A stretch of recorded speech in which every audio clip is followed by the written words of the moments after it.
What is going on, everyone? Welcome to episode 48 of the Yamcast. 48 episodes, always approaching that glorious episode 52, which maybe we'll come up with something fun for that one. Today, we've got some fun news. We're talking Kawasaki rumor mill. What else are we talking, Splite? We've got news about a potential hybrid motorcycle from Kawasaki and another Multistrada has been spied out on a racetrack for some reason. You guys know I love the Multistrada. Great bike, weird purposes. Let's put it that way. Then we got our call-in portion as usual. Today's theme is going to be talking exhausts. We're going to see what people think about stock pipes, loud pipes, aftermarket pipes, full system, and everything else in between. And then, of course, we have a meme contest at the end of this podcast that you can check out on YouTube if you're watching on YouTube, or if you're listening on Spotify. Just know that it's an audio-visual experience, and for this week we're gonna have something fun with Spite for the meme, so stick around. It's gonna be a good one. Alrighty, what's the first bit of news you want to talk about? First piece of news today, the rumor mill from Kawasaki. Let me switch this over to picture-in-picture for the boys at home. Oh boy. Kawasaki is potentially developing a Ninja ZX4R. I love this this title is like, Kawasaki's developing an Ninja ZX4R, and we've got proof. Yeah, I mean, what they've got, I read through this article, is they are basically talking about how they have renderings from this company called, where is it? It's TM was the name of it. I forget the name of it. It's in here somewhere. But basically, it's the company that does all of Kawasaki's renderings. Yeah. And they've made a rendering of a Ninja 4R, or at least they've been starting to make one. These are all renderings of the 250R before people looking online are getting excited. Mm-hmm. And they have this setup basically showing, we're thinking about the idea of it. Now, I thought this was kind of funny because it's not... okay, cool, you're going to have an inline 4. Each cylinder is going to be like a little less than 100 cc's. You're still going to have to wind the crap out of it to get any power. So I've got some opinions on the ZX25R. Mm-hmm. We've probably talked about it on Yamcast past, I'm sure, but for those of you who don't know, if somehow you haven't heard the news yet on the ZX25R, it's a bike that was built for like Indonesian markets specifically, I think, and Southeast Asian markets where licensing and insurance regulations dictate that a motorcycle like that can exist and make sense for the marketplace. For all the North American folks who are always like, oh my God, we need to sell it here because it sounds amazing and it's so cool, this bike would never sell well in America, in my opinion. And the reason behind that is because it would be insanely expensive to sell here. You're talking a bike that has 2 more cylinders, extra complication, revs way higher. The price point for this thing in America would probably be like $9,000. So you're talking $9,000 for a 250cc bike when most Americans are totally shrimp-brained and are going to look at this and be like, what? That's a girl's bike. It's so slow and stupid. It makes 55 horsepower. I don't want it. So it's never going to come to America. And I think the same thing about the ZX4, honestly. Like, that feels like just another weird little step up to where it's going to cost maybe another $9,500, $9,600. So you're talking ZX6 money for a bike that makes less power? What's the point? Yeah, I mean, I think the thing that a lot of these American riders who are like, do you think we should import the ZX25? Should I go? I'm thinking about importing one because... Oh my God.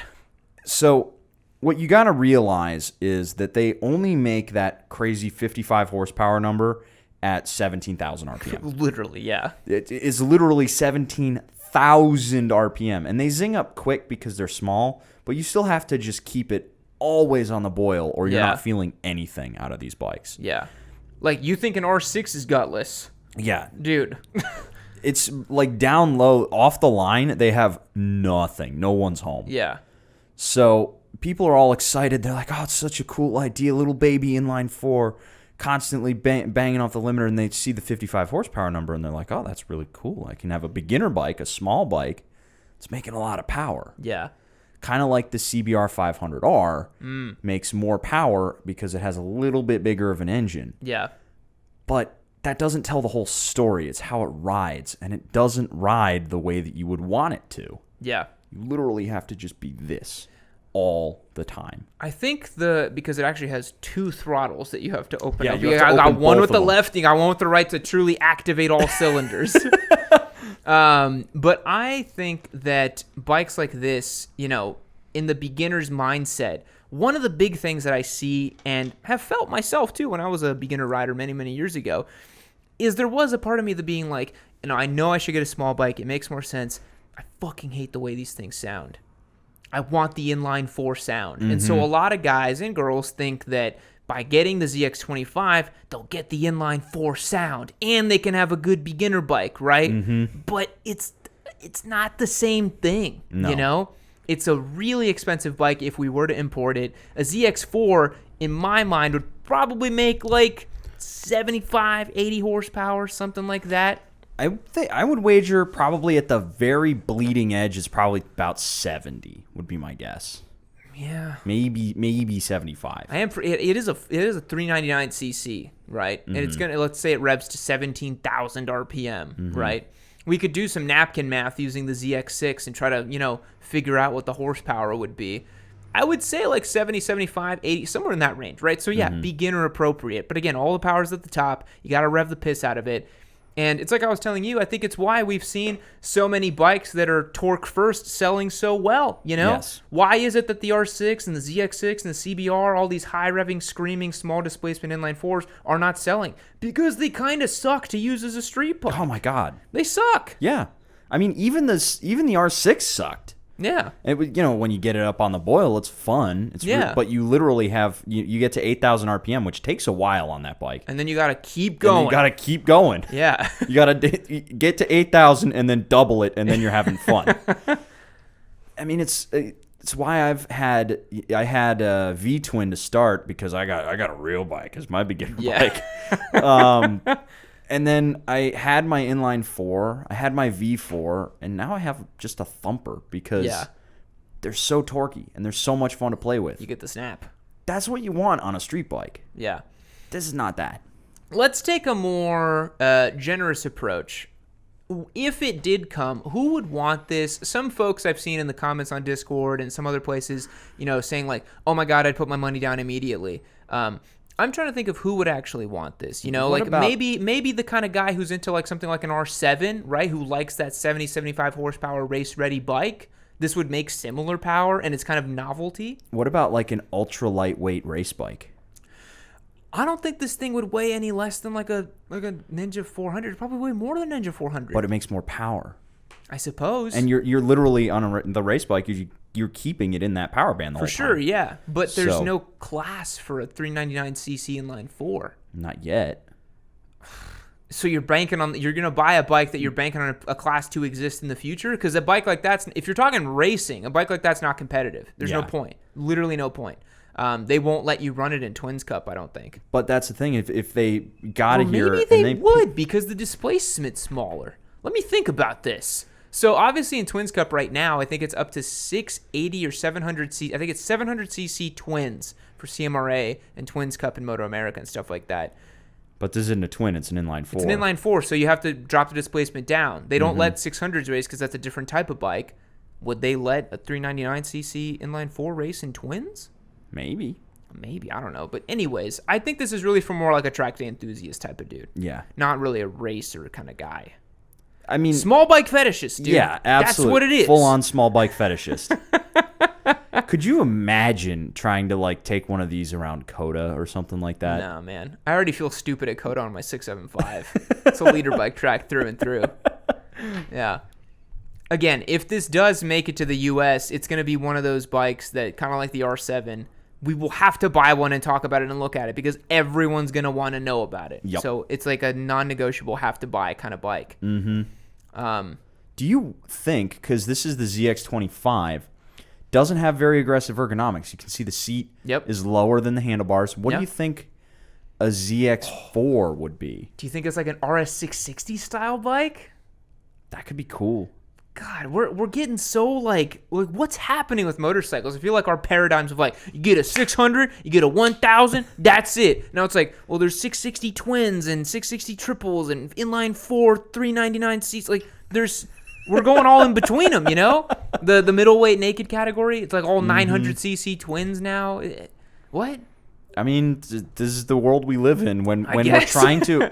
Because that with emissions and so forth, you got to find a different way to make power. Yeah. That's my theory on it, is that you can't just go with the crazy badass inline 4 because we're seeing how choked up those are. We were talking with Nate at Motivation about the BMW that he has, and he was like, we saw like 23, 28 horsepower gain by doing the work that they did on it, and it seemed like it wasn't all that much. Full system, flash, that sort of thing. Yeah. So if you can get all the power out of one of these bikes right away and you pass emissions, go for it. Yeah.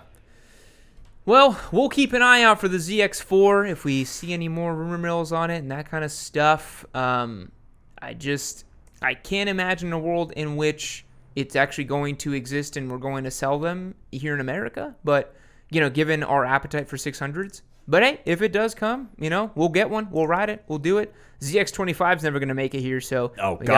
Got to grab something else. Yep. So that's it on the ZX4.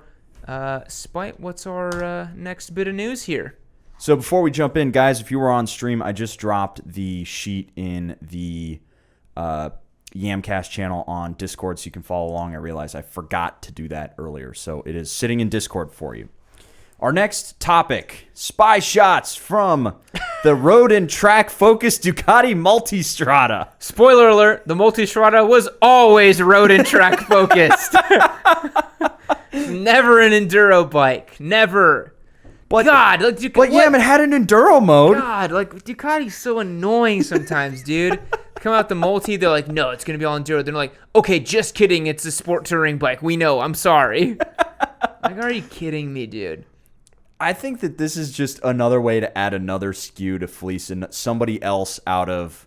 He's like, I've got my off-road Multistrada, and then I have my on-road Multistrada. Oh no, it's horrible. Yeah, I could completely see a Ducatista doing that though. I could see that too. Yeah. So the only thing I think that might change about this Street Fighter V4, a Multistrada V4, in this kind of road and track oriented thing. So obviously it's gonna get 17s and sticky tires. That's easy. But I think what they might do as well is the Multistrada now is sold with a 170 horsepower V4.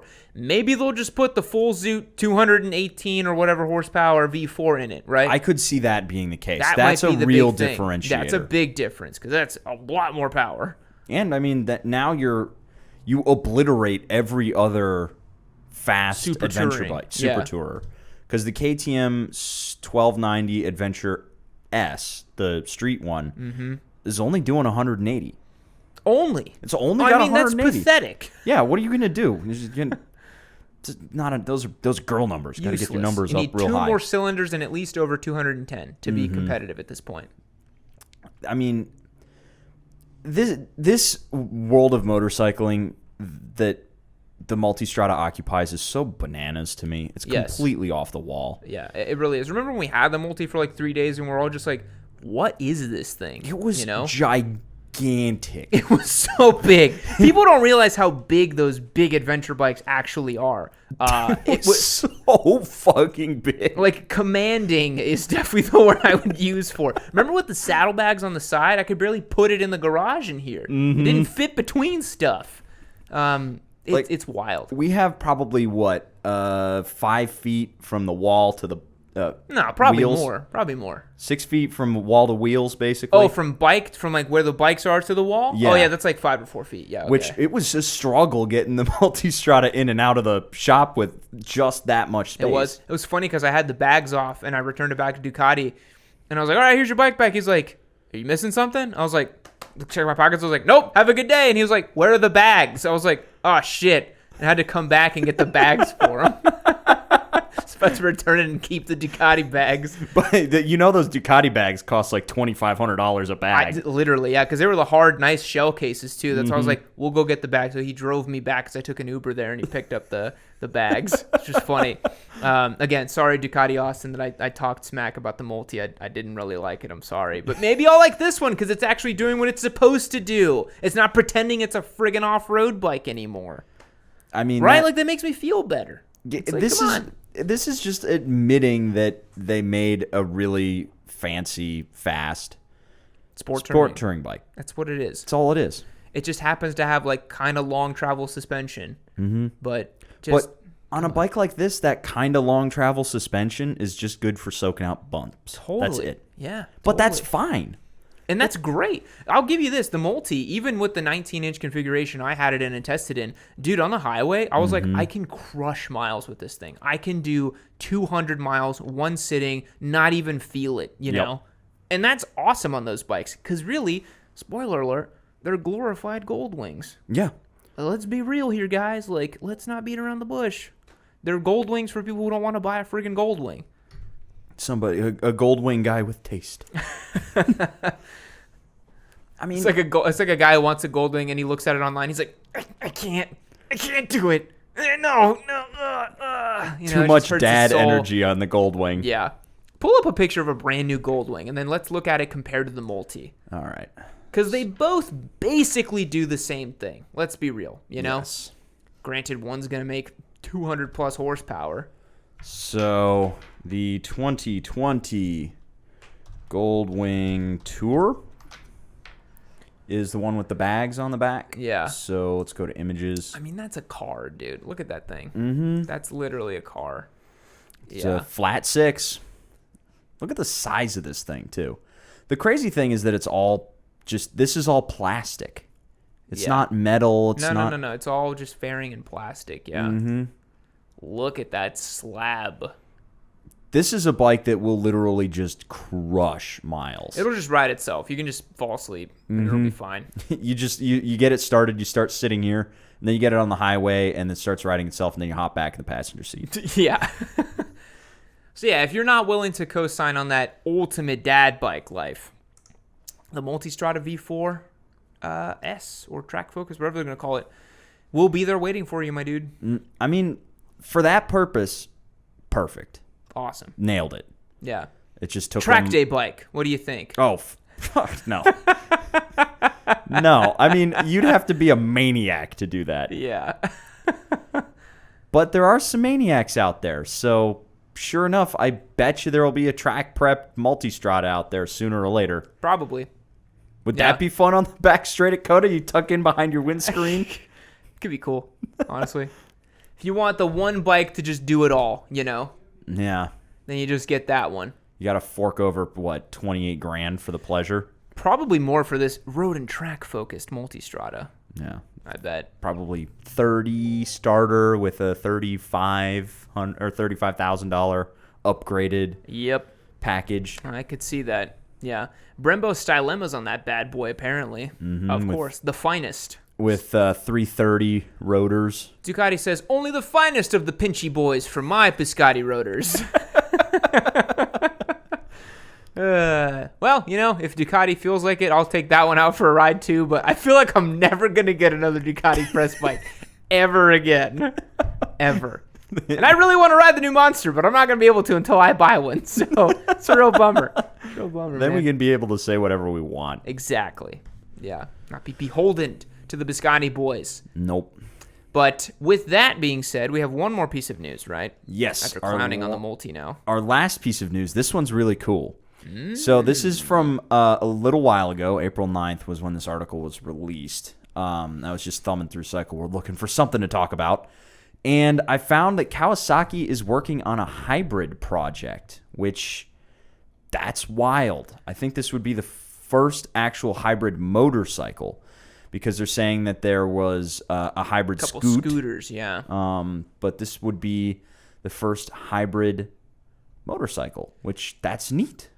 I think the thing that gets a little tricky with hybrid bikes is that, you know, we riders are so in tune with the throttle and how it works with the bike, right? I think you'd have to really work hard to make sure that a battery-assisted ICE engine, or ICE rather, would work well and be smooth. That's the big thing. Yeah. Because in a car, it doesn't matter as much, you know, but... So it looks based on what I've skimmed from this, because I didn't have time to read the whole thing, because it's a freaking slab of words here. It seems like, you can switch it so you can be like, no, like on fancy trucks where they have the auto turn off thing and they hold compression. Mm-hmm. You can disable that and just run engine or electric. And they just, I guess you can decide based on where you're at, whether you want one or both. I mean, it's a neat idea, and it makes a lot of sense given the way the world is going.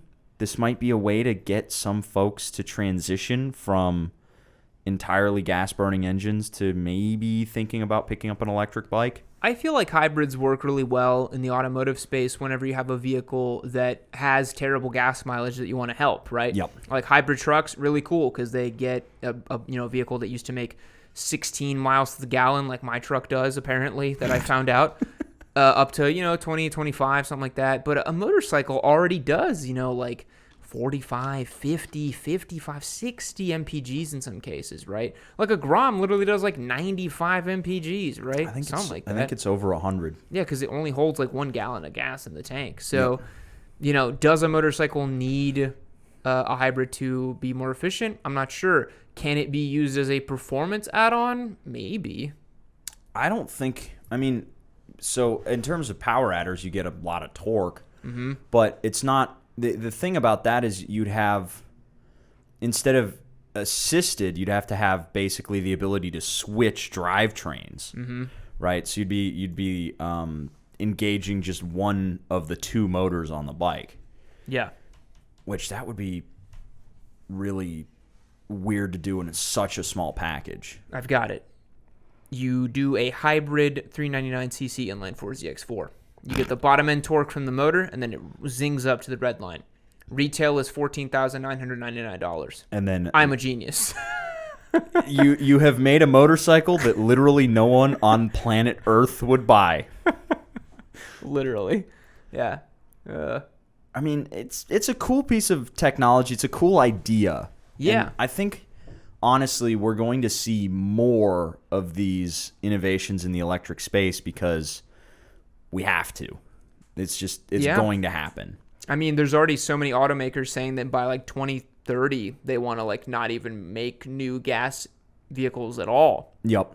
That's 8.5 years from now. That's not even that long. No. Which I think that's a lofty goal. I don't think that's going to happen personally, but I could see by 2040 that being the case where it's like there's no more gas engines being made new.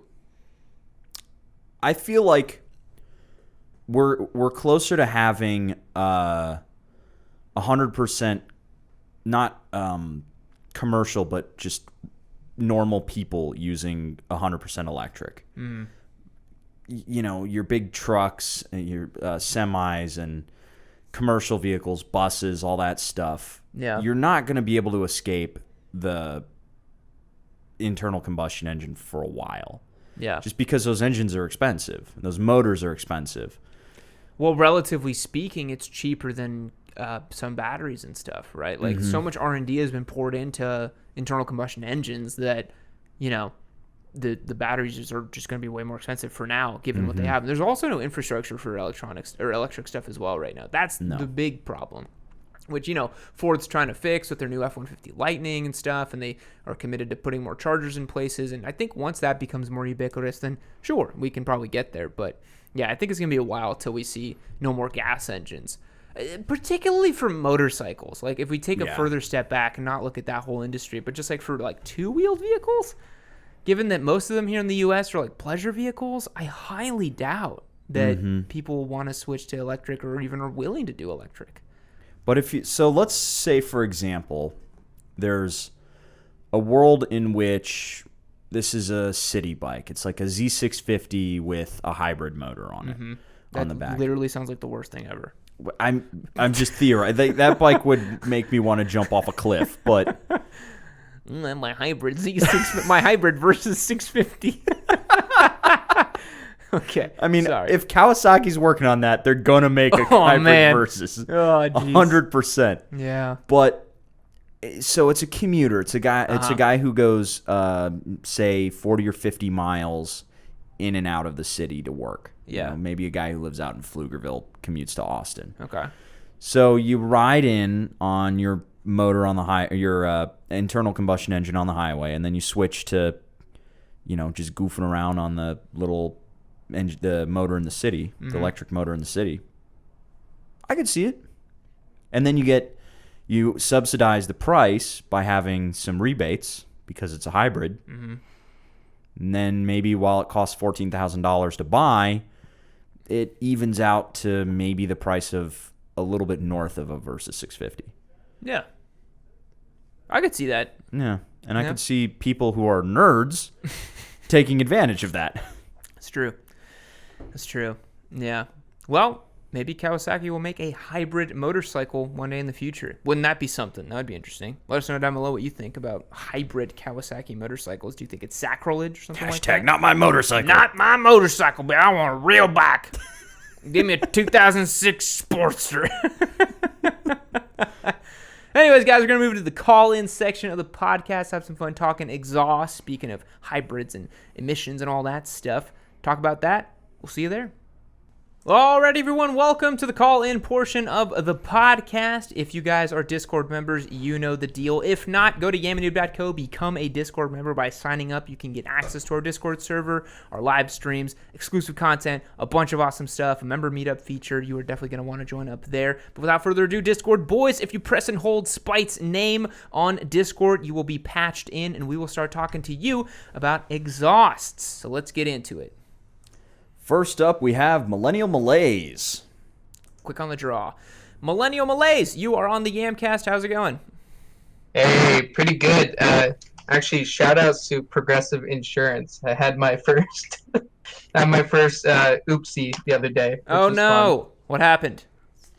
Basically, cruising down the road, which was great, and then all of a sudden a BMW decides to pull out in front of me. It was one of those ones where it's like I saw him coming and it's like, don't you do it, and then he did it. So yeah. Bummer. So yep, it happens, but looking to get back on the bike as soon as we're all patched up. But yeah, well, hopefully you're not too banged up. The theme for today is exhausts. Would you have anything you want to talk about that?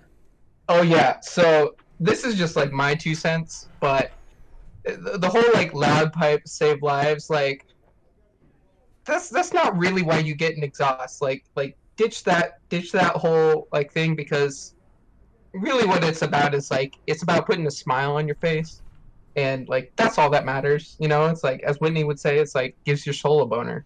So absolutely, yeah. I feel like it's silly to pretend like you're being more safe on the road or doing better. It's like you just like the sound, and that's fine. That's the only reason I have exhausts on my bikes, because they sound rad and I want to hear them. Oh yeah, and like this is coming from someone who has like that big 701 single. I've heard so many people from the shop say it's like it's the best sounding single they've ever heard, just because it's like what I've got on there right now is like the SC Project CRT. So it's like a closed, like kind of like a race system kind of deal. Mm-hmm. And it just eliminates all that little like tinniness from like the stock exhaust, and like it eliminates all that like putt and just really lets that engine sing. Yeah, you're just preaching to the choir. Spites over here, you're giving his soul a boner right now. Yeah, get that SC Project at least like on one of your bikes. The CRT is a thing of beauty. I'm like totally an SC Project simp now. Maybe we can convince Whitney to get that for her bike. We were just talking today. She needs it for her spark She color. needs it. Yeah. So Bad Winners is the company out of France that does the partnership. That they've got a whole performance kit, which as soon as the warranty's up, I'm gonna throw the performance kit on there. But nice. It's 100% worth it. And then lastly, like a kind of like technical question. So from like the full system from like a slip-on to a full system, what's like the average like decibel increase? And I'm just curious, is the full system like typically decatted, or is it like baffled? So an honest to God full system is just like a hollow pipe from the header out to the back of where the exhaust ends. That's the definition, in my opinion, of a full system. The difference in sound is a lot. My race bike, for example, has a full system on it, and I used to run it with just a slip-on it, basically. It's a big sound difference, especially if you don't have a baffle or anything else in it. It's a reason why those systems are usually not allowed for the road, because they are so ungodly loud and so bad for the environment. Actually, I was at the racetrack with other race bikes, and I was going around the track, and my girlfriend was actually near the pits watching me go around and stuff, and I came in, and I was kind of like, trying to flex on her. So I was like, oh, how'd I look out there and all that? And she was like, why is your bike so much louder than everyone else's? And I was like, what? And she's like, I can hear you coming from half the track away. I was like, fucking sick, dude. That's what you want. Yeah, That's what yeah. you want. So to make a long story short, loud pipe, yeah, the full system is crazy loud. Spite, is that your experience with them too? Yeah, I mean, the point of a full system, in my opinion, is literally only to improve your bike here at full throttle. Absolutely. If you're not at full throttle all the time, you don't need a full system. Yeah. Just full stop. You're better served by having a system that actually has back pressure. People don't give that, they don't give baffles enough credit in their systems, because that actually will help improve low end performance. You need a little bit of back pressure. So in my experience, getting the crazy loud system, all you're doing is making your bike less fun to ride day to day. So just get the slip on, maybe decat, but put the baffle in, so you have that back pressure. That's kind of the butter zone. Yeah, so I was just curious because, like, thinking back to, like, performance mods, like, I'm going to definitely change the air filter out to something with the higher airflow, and then throw a power commander on there, because, like, these bikes run so incredibly, like, lean from the factory. So it's just curious, like, in terms of, like, tune, where you found, like, the sweet spot with your full system, in terms of, like, are you just, like, dumping all the gas in there, or is there, like, a band that you've been like kind of... So for me on my race bike, I went with the Flash, because a Flash gives you full accessibility to things like, ignition timing, throttle position versus your tune. Like, there's so much more than just air to fuel when you're talking like really getting the most out of your bike. But again, kind of like what Spite said, unless you're at 100% gas and really like wringing the thing out all the time, you don't have to worry that much about that stuff. So for me, like, honestly, like for my desert sled, for example, I've got basically a full pipe on there, and I've got a rapid bike, which is an auto tuner, kind of like a power commander. And I just kind of let it do its thing, It just figures out the air to fuel, figures out the fuel. Like, I don't really need to worry about it that much. I think you got something similar on your SMCR, right? So here's a question: is this going on your VIP Pillin? It's going on the bit. Okay, what you need to do to get the VIP Pillin to really do what you want is you need to get the O2 sensor delete dongle, because those bikes, the problem that you're noticing with the lean condition is going to happen regardless of whether you get a power commander, rapid bike, whatever, because the way KTM sets their ECUs up, the closed loop system will override whatever map you have, whether it's on your ECU or on your power commander. So you absolutely need to get a closed loop dongle to eliminate the O2 sensor. It keeps the bike at the proper air to fuel ratio, and it improves the down low punch from like 0 to 5,500 RPM. That was the biggest difference for me. Gotcha. That's really interesting, because I hear, like, from everybody who's owned them, like, the three things to do on that bike is drill out the airbox, throw that O2 sensor delete, and then the slave cylinder replacement, the Oberon. Yeah, you've had the slave cylinder issue, haven't you? Yeah. Have you found Rottweiler Performance yet? Yeah. Yeah, you need to. That's where you need to go for all the KTM 690 stuff. They know that engine really, really well. Yeah. Have you checked out Bad Winners out of Paris? No, I haven't. Yeah, you should check them out. They did like the original, like, big performance kit for that 690. So yeah, that's where I got my SC Project exhaust from, and I think they're the only people who sell it. So it's worth it though. packed Yeah. exhaust. It's worth it. I love my Arrow though. It's like the perfect pipe for the way I ride. Yeah. So The arrows are sweet too. The Acura is a little bit funky on that bike, so I passed on it. Normally I like their stuff, but the one for the 690 just doesn't quite sound as right. yeah. Yeah. But Well, cool, man. Best of luck with the VIT. We're going to open up the lines, but yeah, we'll catch you later. Yeah, thank you. See ya. Bye. All right, who do we got next? Next up, we've got X2 is not there. I need to pull back up Mr. Negative, who is here. Mr. Negative, longtime Discord member on the podcast today. How's it going? Mr. Negative, are you there?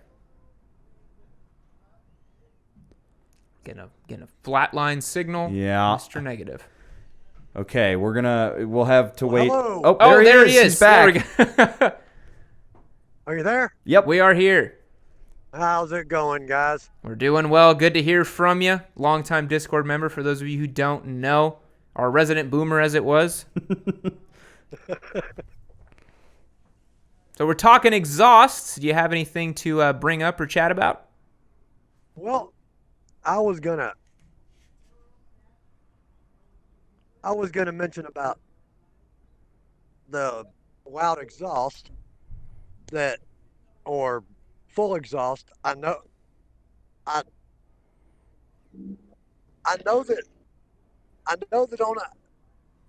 on a Harley, if you get a Vance and Hines Pro pipe, which is a full exhaust, about $800, do not get the performance baffle because you cannot tune it for the road. It does have a baffle, but it's just a pipe with holes in it inside. Mm-hmm. So the regular baffle or any of them with it, the one thing I will say, the bike runs so much cooler. Yeah. I mean, that is the one thing about a full exhaust, even with a little bit of baffle to it, will still make the bike run just way, way cooler.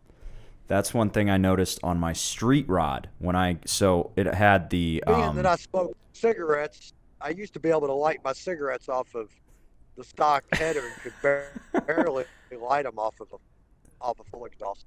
Yeah, the street rod was the same way. It had the 2-into-1, so the headers were actually really good on that bike, but the exhaust itself was so corked up that the whole exhaust system just basically overheated, and it made it really unpleasant to ride because you're just sitting on top of this boiling hot exhaust, and then when you let the pipe actually breathe, the whole bike cools down, which was a really nice side effect. I also got the tune on mine.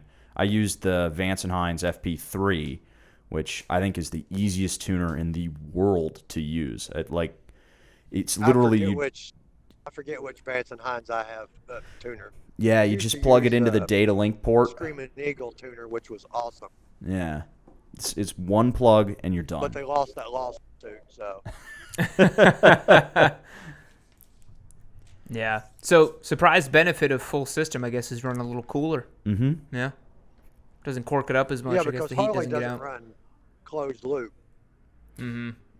I think they do on the new Milwaukee 8s because they need to make them Euro 4 or Euro 5.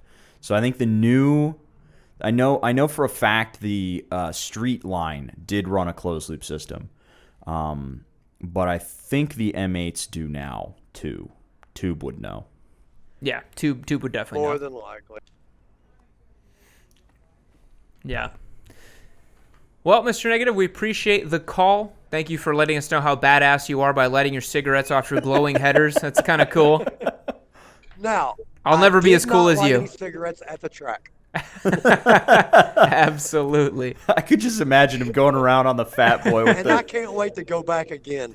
Yes, you got to go back. It's so good. Oh, I have to. Yeah, you still thinking about getting a Y'all prepped take care. SV? All right, bye. All right, see ya.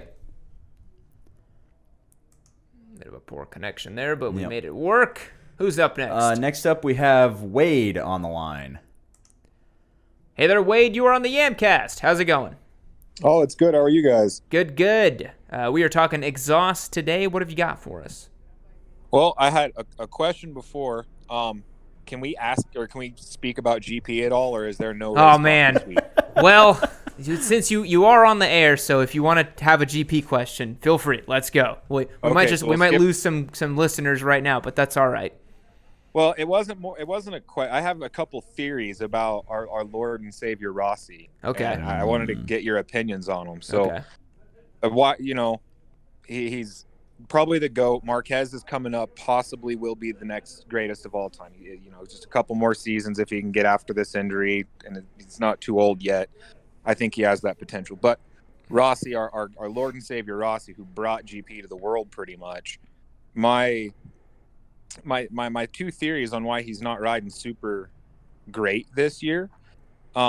Theory A, and it could be a combination. Theory A was that last year in Austria, I'm sure people remember, it's one of the most talked about crashes ever, when that bike flew inches from his face. Mhm. That right after Marquez breaking his arm and having a season-ending injury, Rossi's like, I can't lose my life doing this. Like, I love it, but I can't lose my life. So he's kind of backing off to not be as aggressive out of fear. So that's theory A. Theory B, his brother, Luca Marini, is, if you watch these races, Rossi is right by Luca the whole time. Like, every race, he is sitting right with Luca. They're trading places, or Rossi's right ahead of him pretty much the whole race. Now, Rossi has his riding academy, Sky Racing. So I'm wondering if he's kind of spending more time in the race as training for Luca than he is for winning himself. He knows he's amazing. He knows he doesn't have to go out there and push it. So why not help his brother become one of the next greats by riding next to him and showing him what to do, being able to watch him and really instruct in a racing situation instead of just practicing on tracks and stuff like that. What are your thoughts? I ask this with kindness. Have you ever club raced or done anything like that? Negative. No, just watch. When GP you and stuff. race motorcycles, not much instruction is happening. It's really, I think it would be quite unlikely for Rossi to be doing that with his brother on track in a race condition. You got to remember, from Luca's perspective, he's trying his best to advance in position and show that he's going to advance past a satellite team one day and be a factory rider and really kind of move his, kind of be rookie of the year type of thing. Jorge Martin kind of stole the limelight for all the rookies, right? So I think Luca would like to, get up there as well. So I don't know if that theory holds up as much. Your other theory that Rossi is, got a little spooked from Marquez's crash and the bike flying in front of him. The guy's been doing this his whole life. I feel like if he was going to get spooked, it would have been earlier in his career at some point. He's had friends die racing, and he's known people who have died. I personally don't think that's the reason why he's lagging behind. But I liked what you said about him being the greatest of all time. And I think being greatest of all time is more than just your points records and your podiums and your trophies. Like you said, Rossi brought GP to the masses. He is GP's greatest mascot. There is no GP without Rossi. Mm-hmm. You see it in all the posts that they make on Instagram on GP where people say no Rossi, no party. They say it all the time. He is GP, for better or for worse. So that's why, in my opinion, he will be the greatest of all time, because he has so much charisma, so much personality. He's done so much for the sport. And while Marc Marquez is cool, he's kind of like a Terminator-like figure, Yep. Like he gets in, gets the business done, and just, blows it out of the water. And he's amazing to watch, but he's never going to have that same panache, despite I've said a lot. So what do you think? Well, so on the fear thing, if he was going to get scared, he would have gotten scared during the Simoncelli crash. Exactly. That's when he would have gotten scared. Exactly. He still continues to race despite he was right that there incident. when wasn't he the one who he was right in the incident. Colin Edwards was in the mix too. But I don't remember who hit Simoncelli. I think it was Edwards first and then Rossi. Yeah. I think Rossi was the one who really did the bulk of that damage there. Yeah. And he's still there. One of the most horrific incidents in motorsports ever. Yeah. And he is still there. So I'm not sure that one crash scared him, because he didn't see it until after the race. Yep. Really, and it was just kind of a blur. Yeah. I think that if it's not Rossi in the pits being the character, the only other person who could maybe do it is somebody like Miller. But Miller's not a household name, not yet. No, and the problem with Miller is he was not good like Rossi was. No. No. And so that's kind of our theories on it. Yeah, I mean, one thing I heard, and it changed my opinion on Rossi. Like, I love the man. I think, again, he's the greatest rider of all time. He's amazing. His press. I mean, he's really good at public relations and everything else. He's what GP needed to get to the masses. I mean, it's an amazing thing. But the last 2 years, obviously, just not performing. And but one thing I heard, and it completely kind of changed my eye on things, was this guy was talking about, and he said, Rossi's not. He doesn't have to win. Like, he doesn't have to. He's the greatest. He knows he's the greatest. He's out there just doing it because he loves doing it. Mm-hmm. It's not about the winning. It's not about getting another title. It's not even about number 200. It's about just being on the bike and racing because it's what he absolutely loves to do. And they said that, if he wanted to compete next year, he is VR46. If he wanted to compete, he could ride. He could ride as long as he wants to, as long as he has a team to be on the circuit.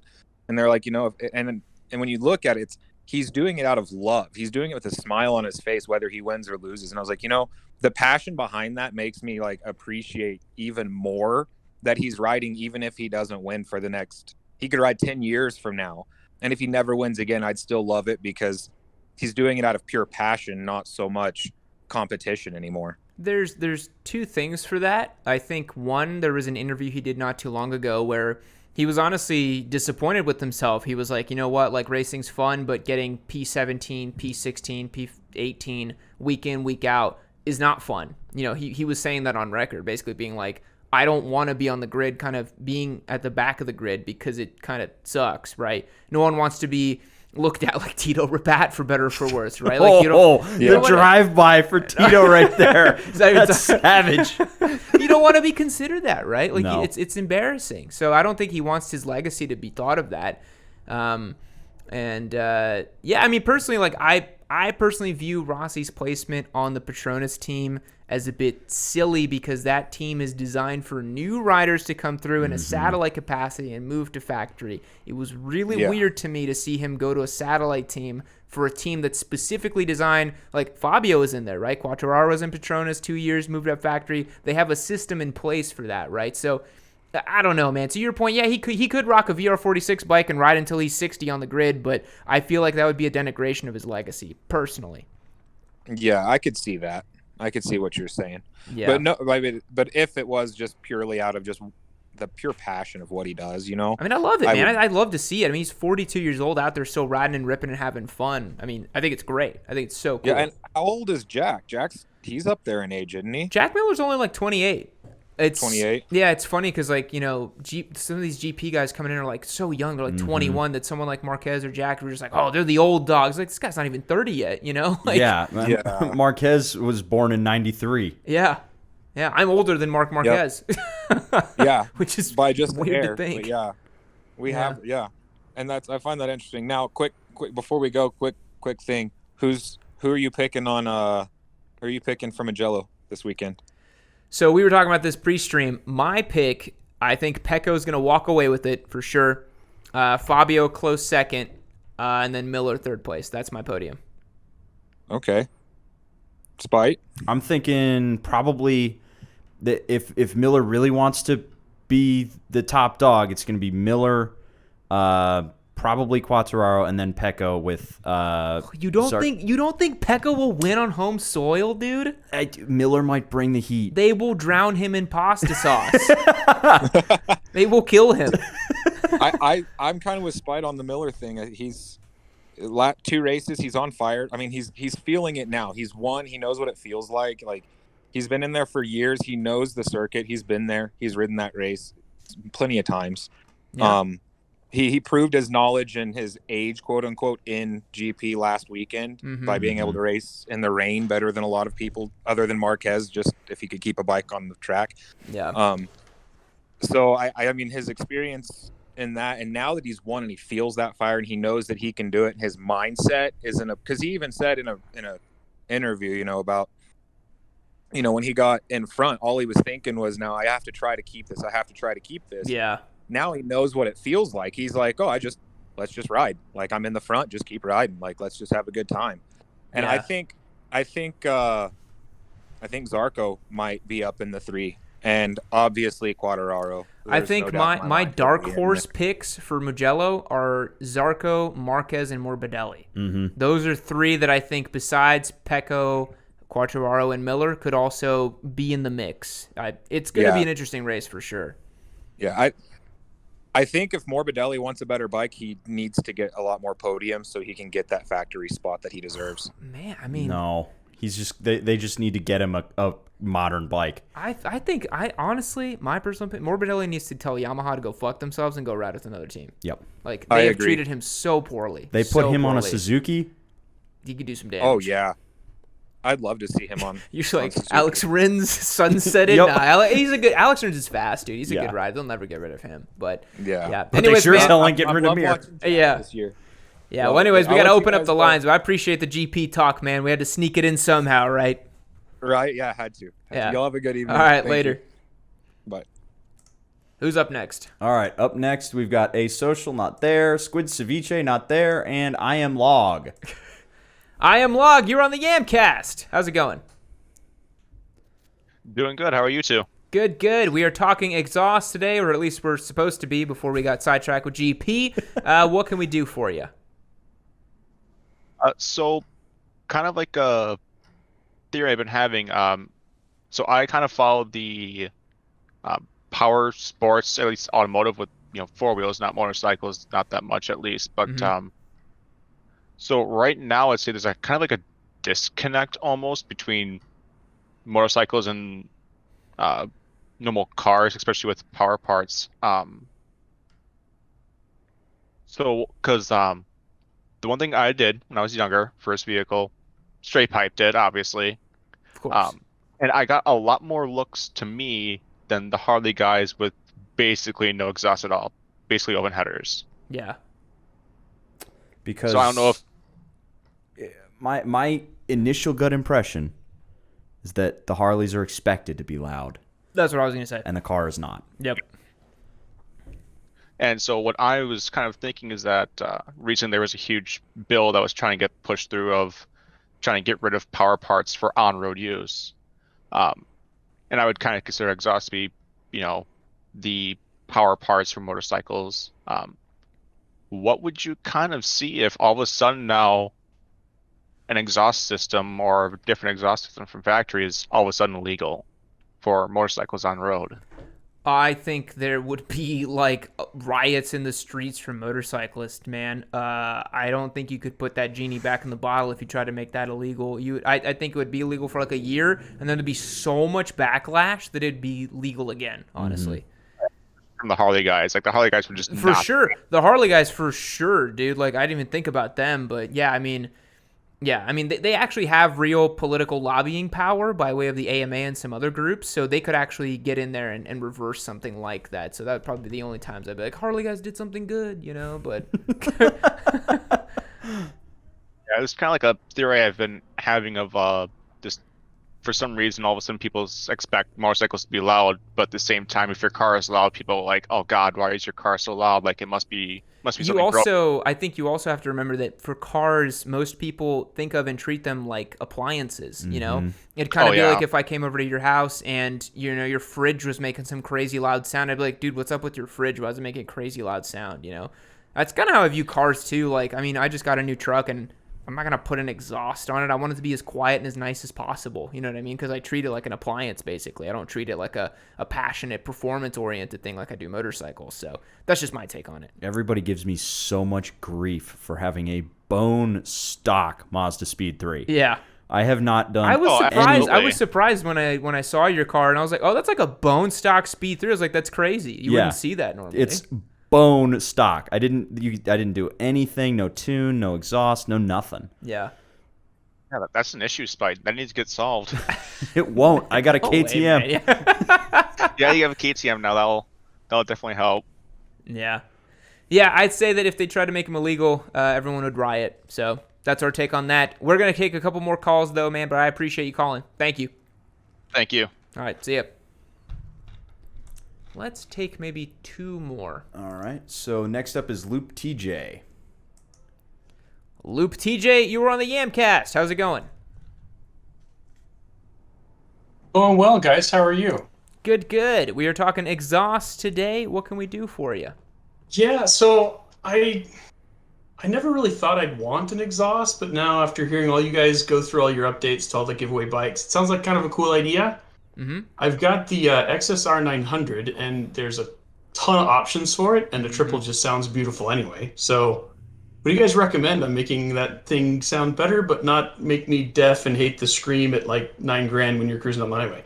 I would say you should get either the Leo Vinci little bread box system that sits underneath it, has a nice baffle, pretty mellow system, not super loud, or you could get the same style but from the Kropovich, kind of like the one that Whitney has on her XSR 900. That's a sweet. Yeah, I was going to ask that. I should probably just hit her up in Discord and see what she got. Yeah, she got, I think, a full hearing it in acro with the person, it baffle. sounds good in sounds video. pretty sweet. Yeah. Yeah. I mean, definitely the Acras. I've seen it on not just Whitney's XSR, but a buddy of mine has it. And he's debaffled it a little bit, and it's it with the baffles in. It's like just a little. It's a touch louder over stock, and then you can take the baffles out if you really want to party. So very cool. Thanks, guys. You're welcome, man. Thank you for calling. I appreciate it. Yeah, take care. Bye. All right, we got time for one more, I'd say. Yep, Dragon Cowboy is next.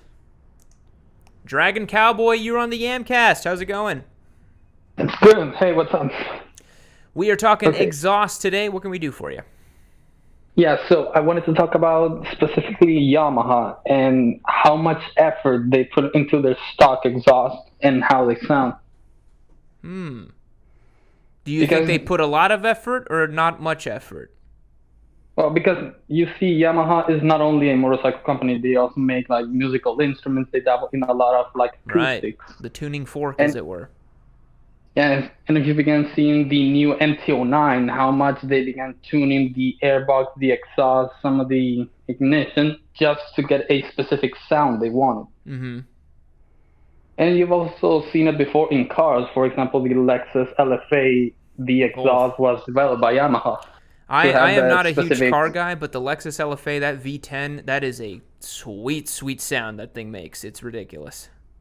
Yeah, so Lexus called Yamaha to tune the exhaust. So you also see it, for example, in the R1, because you could run a stock R1 without the muffler, and it'll still sound semi-decent. Yeah, I think it's really cool when manufacturers do that because it allows the enthusiast who's just going to buy it off the shelf to have fun with it and make it sound cool. Yeah, I like intake sounds a lot on bikes. That's why I like my Daytona so much. It has a crazy honking intake sound. Yeah, and I think that's something they should like highlight more on their marketing. Yes, because that's something that could make a difference in certain purchases. Yeah, definitely. Spite, any thoughts on that? I don't know. I feel like, especially with motorcycles, yeah, it's great if you have a cool stock exhaust system, but in reality, everybody just gets a system. Yeah. So it feels like wasted effort. Yeah, I think that's mostly why they don't highlight, because they know someone's just gonna go and buy like an aftermarket, an Akropovich, or something else. Yeah. I still remember the day that we dumpstered the R1's the stock slip-on. Yes. I was just watching that video the other day just to remember how it sounded. That bike sounded so freaking sweet. Oh my God. The R1 has the best sound. But yeah, man, thank you so much for calling. We got to wrap it up because we were running out of time. We're going to jump into the meme contest, but I appreciate it. Okay, thanks. See ya. See ya. Alrighty, folks, thank you so much for joining on the call-in section. We're now going to move over to the meme contest of the week. Stick around, and if you're listening on Spotify or any other audio platform, you got to go over to YouTube to see the full audio-visual experience. We'll see you there. All right, everyone, welcome to the meme contest of the week. For this week's meme contest, we had a wonderful photo of Mr. Spite over here with his full Fabio locks unleashed for the world. Let's see if I can get it here for you. Wow, look at that. Look at that. Look at that mop. When was the last time you cut that thing, man? It's been years. Years in the making. Yep. Turning into Mermaid Spite over here, going off to his nearest ocean, joining his squid friends with other KTMs down there, something like that. But this week, we have a wonderful photo of him with full hair down and doing a cute little pose. We somehow got that on camera while we were filming another video, and I was like, this is great. Let's make it a meme contest. So here we go. So, diving right in today with, let me switch it over to the right. There we go. We're going to dive right in with Phantom 10792. So Phantom 10792 got a little ooh-woo, and you want a motorcycle. Nice. Simple, effective. Yep. That's good. I also love on that photo is just like beautiful lighting as well, so you just look like it's so crisp. Yeah, you know, you it's can such see a good photo. We put a lot of time and effort into. I see the light behind the Triumph. Yeah, it looks really nice. So complicated, Yeah. so silly.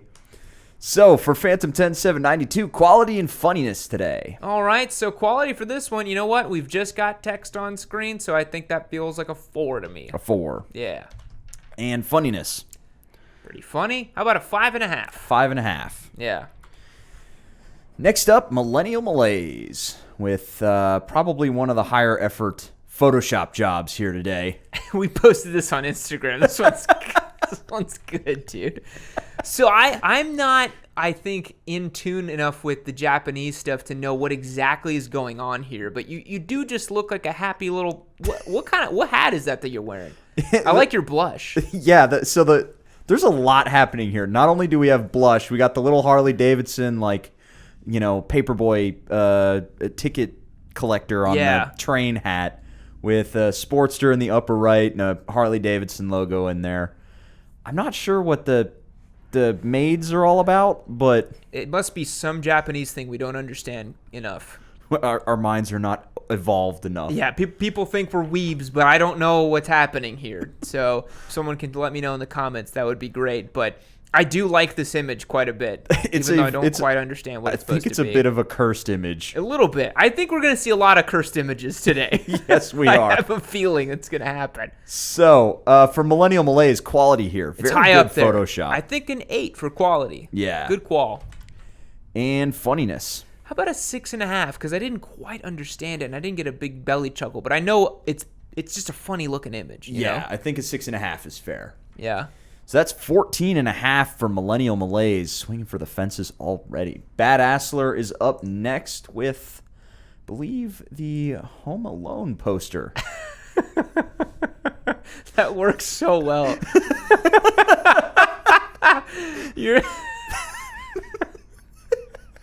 Oh, that works too well, dude. Mm-hmm. You actually look like you're part of the film. It's funnier the more I look at it. You just look so pleased. The guy in the upper right hand corner that he's looking. He's like, I'm coming for that booty. I'm gonna get me some. Yeah, I'm gonna give me some of that. Oh, that's good. Yeah, the Photoshop job around your hair is expertly done too. Mm-hmm. Yeah, beautiful. Badass are always bringing the heat. We love it. Always. We love it. So, quality here for Bad Assler. I think this is an 8.5 for sure. 8.5. Good qual. Funniness. I got a good chuckle, man. I think an 8. An 8. I got a solid chuckle, yeah. That is a 16.5 for Bad Assler. Damn. Pretty strong. He's probably not on cooldown at this point, but we'll have to check. No, he's not, for sure. China Shite Bike Boy is next with this one. All right. It says, when that stimmy check hits your bank account and the dealership just sent you a new KTM Power Parts catalog. You just look so pleased with your stimulus check. So I like how he put the SMCR on the lift, but he should have got a PNG of it. I know. And put it over the Triumph. That would have been truly perfect. Yeah. Yeah. A little more time and effort. What's the little symbol up there in the corner? That is the clown from It. Okay. It's, what's his name? I forgot his name. Pennywise. Yeah. Not sure why Pennywise is up there, but he is. He is. All right. This is a good one. This is a good one. Pretty so, good. for China Shite Bike Boy, quality. Again, could have hit that PNG. Could have gone the whole way. Yep. I think like a 5.5. A 5.5. Yeah. Funniness. Pretty funny. How about a 6.5? A 6.5. That's a 12 for China Shite Bike Boy. Next is B Marks 617. With, is this, no, this isn't the clip yet. Hugo makes it off the island to find his first love. I don't think I'm getting the reference. I don't think I'm getting the reference either. But the more I look at this photo, the more it makes me laugh, dude. It's such a goofy photo of you. I just like how we have these shots come up every now and again that are just so weird and cursed. Yeah. This photo, there's the one of me just like laying down after the airbox. I love that one. Yep. There's so many good images. Yeah, I don't get the reference on this one, unfortunately. No. So, sorry about that, my dude. So, quality. I just text an image. I think like a 4. A 4. Yeah.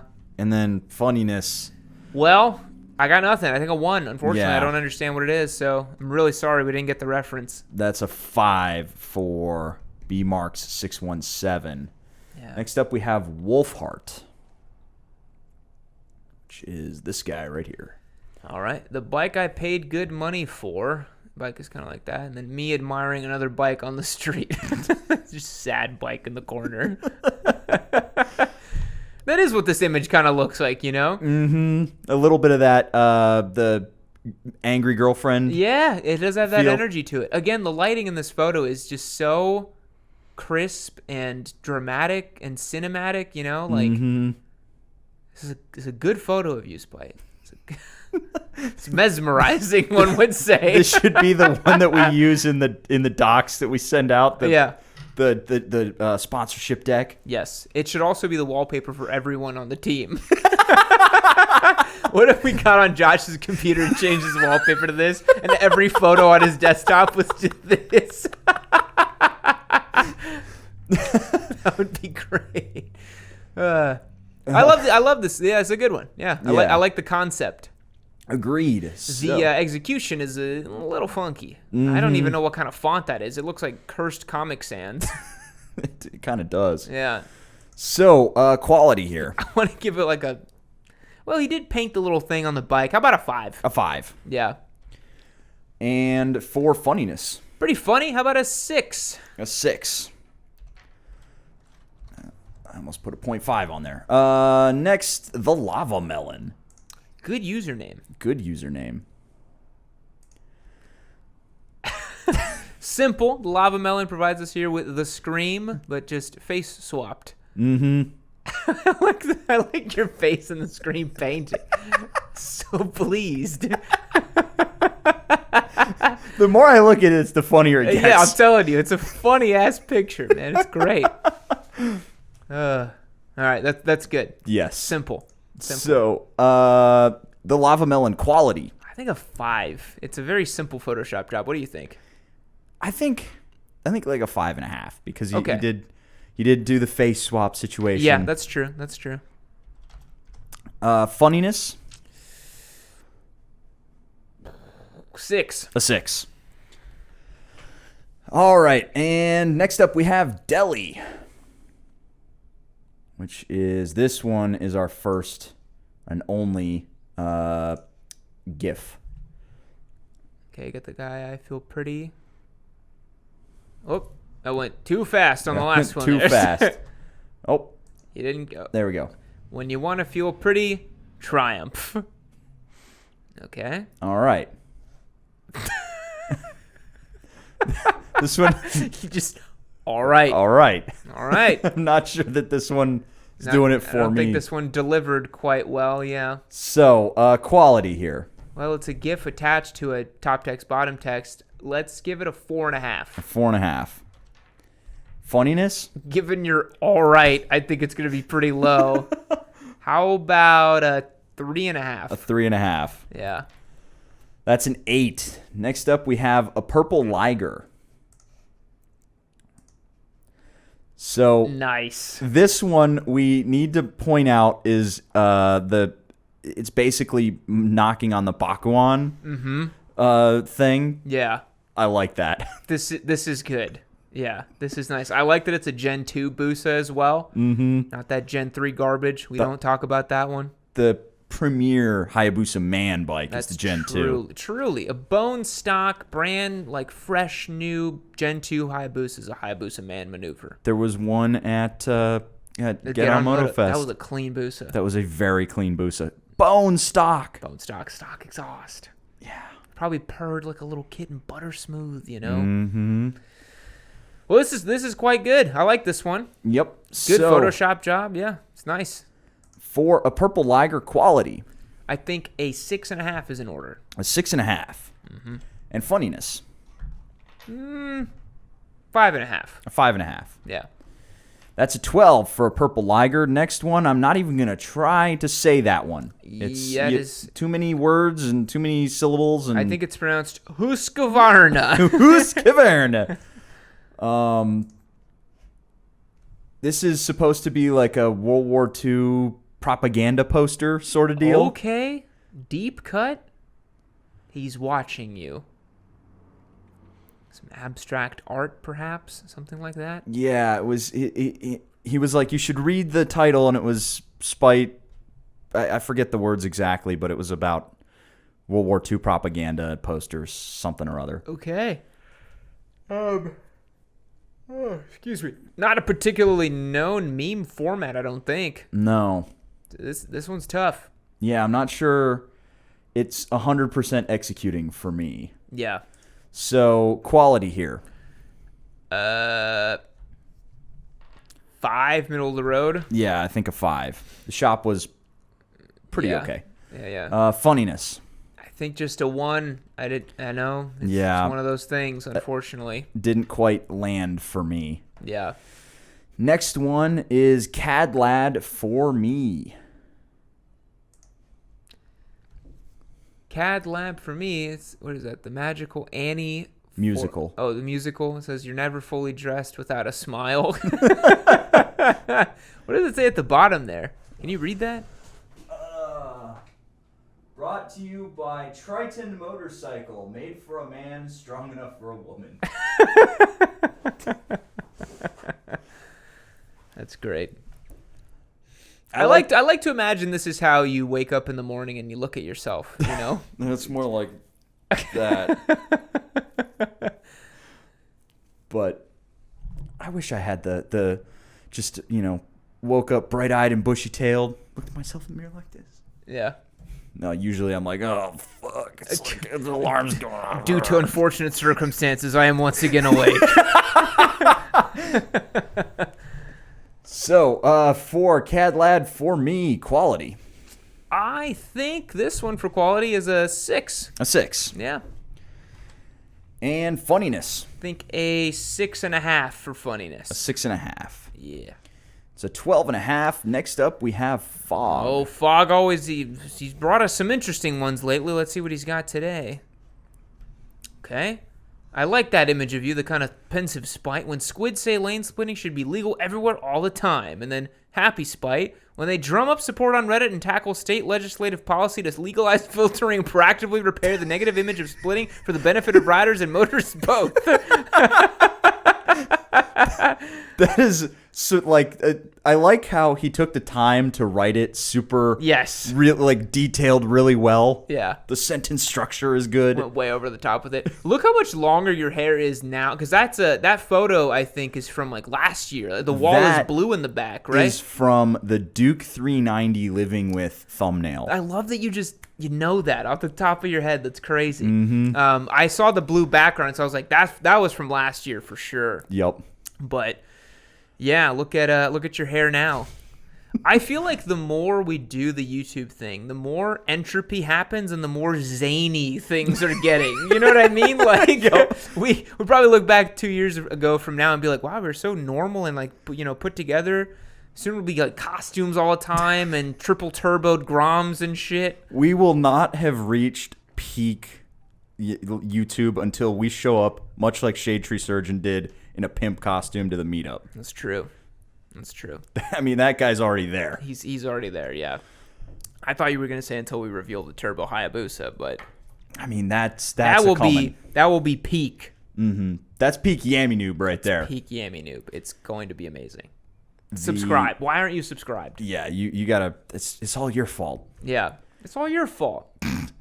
This meme is great, though. This is great. This is a good meme. So for this one, quality. Quality for this one, I think, is a 7. A 7. He dug up an old Spite image, you know? And I think despite being picture and text, he did a lot of effort into the text to make it funny. Yeah. Funniness. I think a 7. A 7. Got a good chuckle out of me. Solid 14 there for fog. How's that camera looking? That? Yeah, I keep looking over there, and you're looking quite blown out.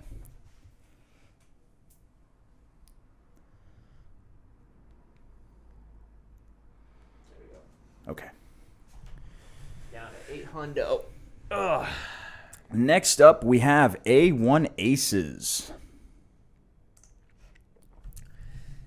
Whoa. Goldilocks couldn't wait to meet Prince Charming. Let's hope Neptune doesn't notice the prince ran off with his trident. And there's like Neptune back there in the background, I assume. This is Goldilocks couldn't wait. Is this like ironically crunchy boomer meme or what's going on here? You know what I mean? I'm thinking too deep about it. What is this? Yeah, I'm not sure what's going on here. Let's hope Neptune doesn't notice the prince ran off with his trident. Goldilocks. Am I Goldilocks? Yeah, you must be. But I'm also the prince with the trident. I'm confused. We're asking too many questions. It has not succeeded. Yeah. Okay, so quality here. I think a 5.5. A 5.5. That text is so cursed. Funniness. A 1.5. I don't know. Like I don't really understand it, unfortunately. So yeah. So we'll put a 1.5. Yeah. That is a 7. Next up, we have Centropyg.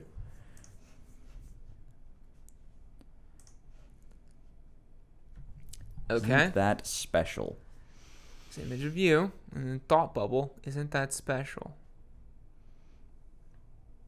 Isn't that special? Unfortunately, it isn't. It's not. Yeah. I think we're gonna be pretty brutal with this one. Youch. Okay. Yeah. Quality. Perhaps a 1.5, a 2, something like that. A 2? It's a 2. A 2. Yeah. A pity 2. A pity 2. Funniness. A 1. I'm sorry. Yeah. I'm sorry, man. I don't get it. There's nothing going on. Yeah. Last up, we have the Dark Red Fox. All right. Bring it home, Dark Red Fox. What have you got? Simple. When you get your hair did and you're feeling pretty. Easy. Easy. That's it. Yeah. This one works. That works. By the bare minimum, it works. So did not end with a bang today on the Yamcast, unfortunately. I did make an entry, if you will permit me to put it on. You made your own? I made my own. Oh, excuse me. It's a Nani surprise entry? Let's see it. So, we gotta rate this one first. Yeah, sorry, I got so excited. Quality, I'm gonna give this one a 3.5. It's simply just text on the image. It was cropped too, but yeah. A 3.5. Okay, and funniness. I got 4, maybe. A 4. Yeah. Okay, so that's a 7.5. Give me a second to dig up my. Sure, I have not seen your entry. I don't think. Yeah, I didn't actually officially enter it because I was just goofing around. Oh, you made your own, man. As long as we're making fun of me, I figured why not. So I will open the original. Ah. So, a little bit of context. The guy on the left. You made it like a thumbnail. The guy on the left is from Gamer Nexus. Yeah. He's the lead. He's the media lead or editor. He's always in front of the camera. And I was watching, and I was like, "Fuck." One of us poached the other style. Dude, yeah, I feel like I'm looking at the same guy. It's crazy. So I saw the image and I was like, well, fuck. How big is their channel? I'm not sure. I think 500,000 maybe. I don't remember. Where are they based out of? On the hair alone, we should do a collab. Yeah. Use this thumbnail right there. I already made it for the video. There you go, yeah. I saw that some folks on Discord knew who he was too, so apparently he's well known. I unfortunately don't know who he is. I'm not a big gamer myself. I do know he's holding a 3090. I know that. Yep. But that's crazy, man. You look just like him. Mm-hmm. Even down to the scraggly beard situation going on. Yeah. So. The real question is, are you ever gonna cut them up? I don't think I can anymore. What, you're just gonna leave it like that for it? It's just gonna keep growing? I'm not. Are you gonna achieve wizard status and have it go down to your butt or something? Just Gandalf the Grey here. I feel like at this point it's become a part of the whole situation. I guess so. I might need to figure out how to tame it a little bit, but yeah. I feel like if I came in with short hair, it'd be like the world is ended. Yeah, it's like whoa. Where'd you put it all, man? The helmets would fit better. Yes, they would. But otherwise, I mean, where's all the brand cachet? It's gone. So that was. You know what? If you got it, flaunt it, right? Exactly. If you can grow that kind of coif, you do it, man. So that was my little. Again, as long as we were making fun of me, I figured I'd join in. I like that. So rounding us out for the competition today, it looks like Bad Assler has taken it again. First place, yeah. He always seems to do that. Following up, we have Millennial Malaise, I think. Millennial Malaise, correct. Let me pull this up here. Millennial Malaise is at 14.5. Uh-huh. And that is correct. Second place. And now third place would be Cat Lad for me, 12.5. Yep. No, we have a Fog at 14. Fog at 14. Which I believe he's on cooldown. I think he did win some point. So we're going to put him in third tentatively. And then next we have a 12.5 at Cad Lad for me. Yep. Now, just in case, because I believe Millennial Malaise may also be on cooldown, let's do a tiebreaker. I believe we have two 12s here, just in case. Okay. So we have a Purple Liger and China Shite Bike Boy. So pulling those up, China Shite Bike Boy was this one with the KTM. Okay. And then what the was one Purple that had Liger? potential. Mm-hmm. And then the other one was a Purple Liger with the Bakwan one. I think that one wins. I think so too, because the idea is more well executed here. Sam has reminded us that Fog won on a 0. He won on a 0? Apparently, we gave him a consolation prize. No, we gave him like a prize just for the something like that. We have to look back in the records. We don't remember. So I live my life one Yamcast at a time. Okay, I can't. Do you have a whole speech that you're going to deliver all dulcet and we're going to go out to 6? I need me a 10-second Yamcast. What's going on, everybody? Welcome back to the Yamcast, and we'll see you next time. Easy enough. And just as Spite said, what's going on? Welcome to the Yamcast. Goodbye from the Yamcast. We'll see you on the next one. Later. So real bummer. This video is actually over, but you're in luck. There are hundreds of other Yammie Noob videos you can go and check out. Hit this one right over here. Watch it. Do it for Yammie-chan.